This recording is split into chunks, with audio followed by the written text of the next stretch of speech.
Good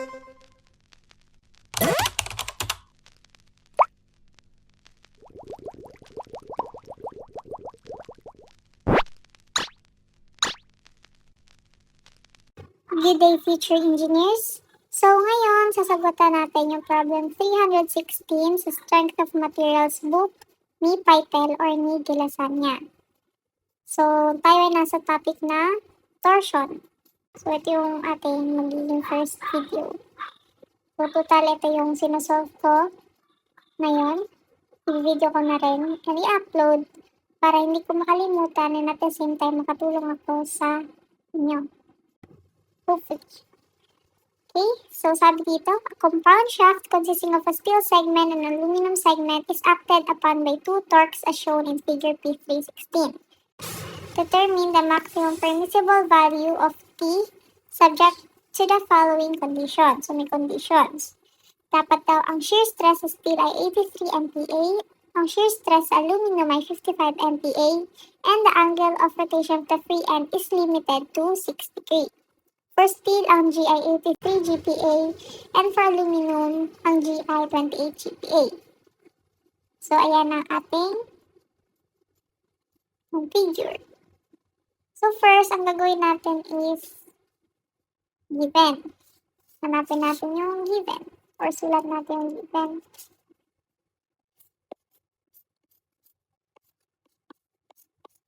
Okay. So, una, ito yung para sa aluminum. Ito yung para sa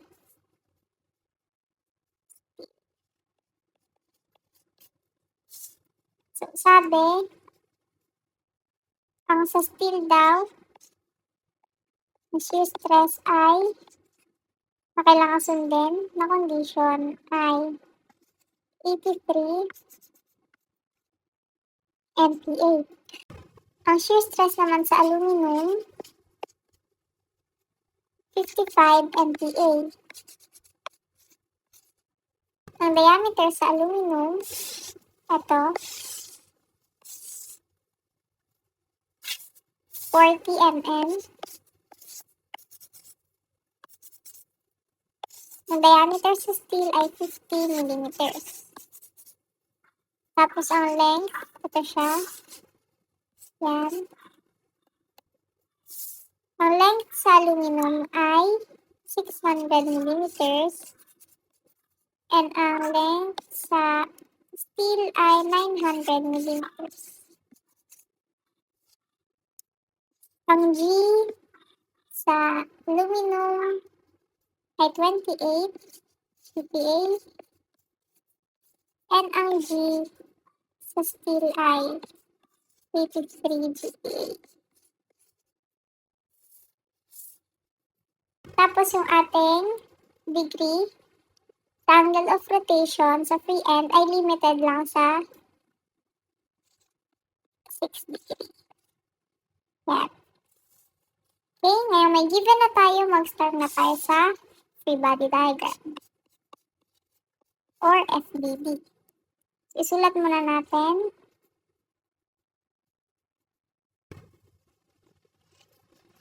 So, ito aluminum. And ito yung steel. Okay, so kapag ganito yung ating arrow, pwede natin siyang i-assume na pa-left. Since parang pa-left din naman talaga yung arrow niya. O yung tutok. So, ganyan. T. And dito, 2T. Okay. So, ngayon meron na tayong free body diagram. Ang gawin natin is magka-cut. So, una, mag-cut muna tayo dito kay aluminum ng dito. So, pag nag-cut tayo, magiging ganito na itsura niya.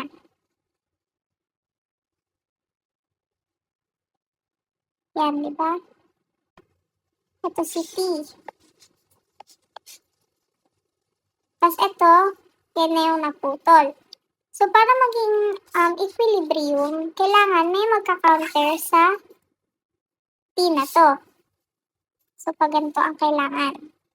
And since 1 lang yung value niya, or t lang, kabila, t lang din. Yan.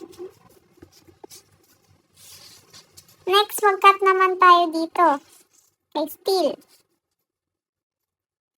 Ito si aluminum, ha? Yan. Ngayon, mag-cut tayo kay steel.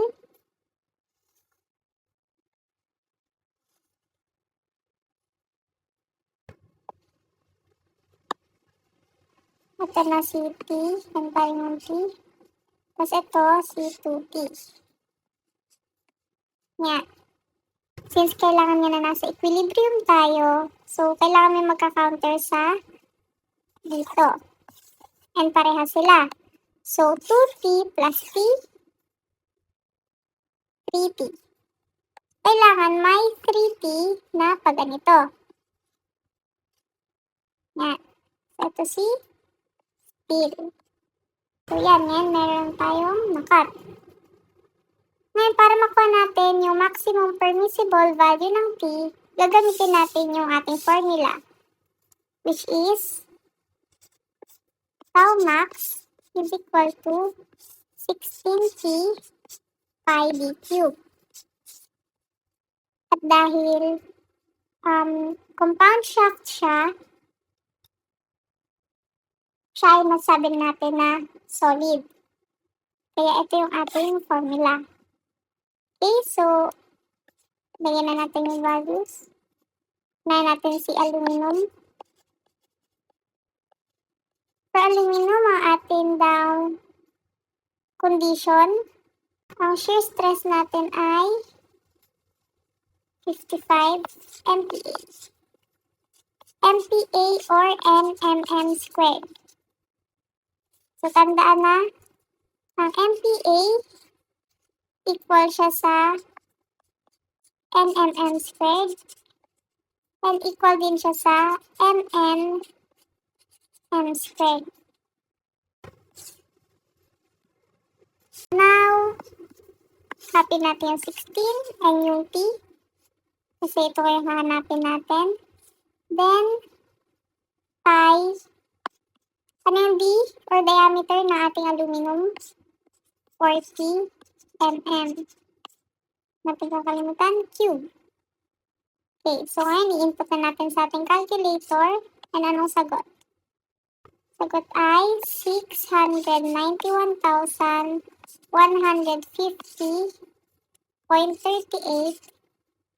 nmm. Bakit nmm? Nabawasan, di ba? Ng dalawa. So, ito isa na lang. nmm. Ganyan.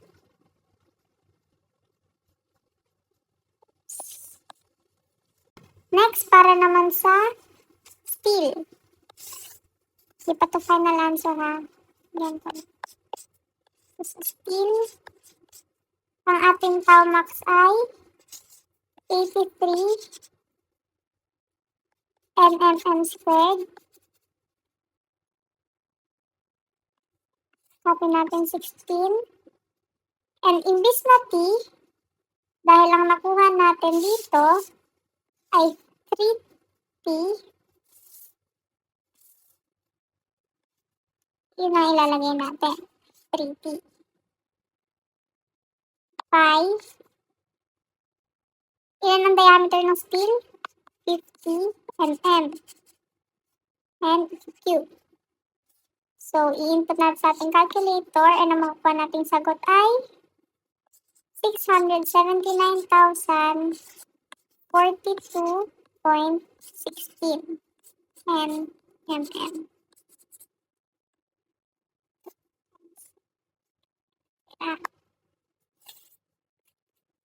So, ngayon meron na tayong dalawa na T. Mamaya i-determine natin saan yung maximum permissible value ng T.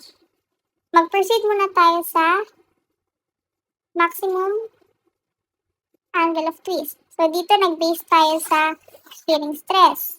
Ngayon, base tayo sa angle of twist kasi may binigay sa atin na 6 degree na condition.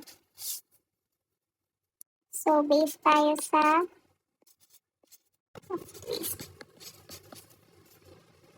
Ating formula ay PL over GG. So, yan. Kung nakita yan sa Facebook, ang ibig sabihin daw nito ay talong ni Joshua Garcia. Para mas madaling matandaan daw. Ang ating formula, ang kailangan natin i-add. Since dalawa yung kailangan. Kay steel and kay aluminum. So, lagyan natin. Ilan daw yung limit ng degree kanina? 6 degree, di ba? Tapos, kailangan natin pi over 180. Yan. So, 180 yung sa baba para ma-cancel. Since para silang degree. So, ngayon, yung T ng steel, ilan daw? Di ba kanina compute natin is 3. Oops. 3T. Tapos, ilan yung length natin ng steel? 900 millimeters. Ilan yung J? Dahil nga solid, ang formula ay pi over 32 d square ay d raised to 4. Ilan ang d natin sa steel? 50 raised to 4. And yung G? Ilan daw yung G na nasa given natin ng steel? 83 GPa or 83 times 10 raised to 3 nmm squared. Kasi, ang 1 GPa ay equal sa 1,000 MPa. So, next naman tayo. Ang T sa aluminum ay isa lang. So, T. Then, yung L ng aluminum or length ng aluminum ay 600. Ganun ulit, solid. So, pi over 32.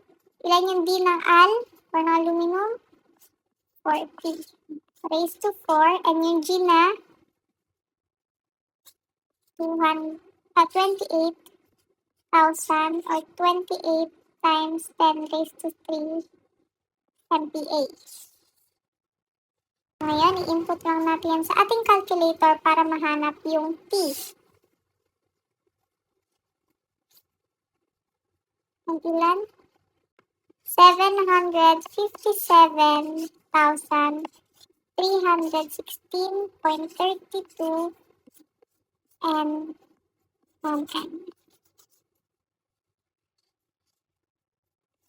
So, meron na tayong tatlong T.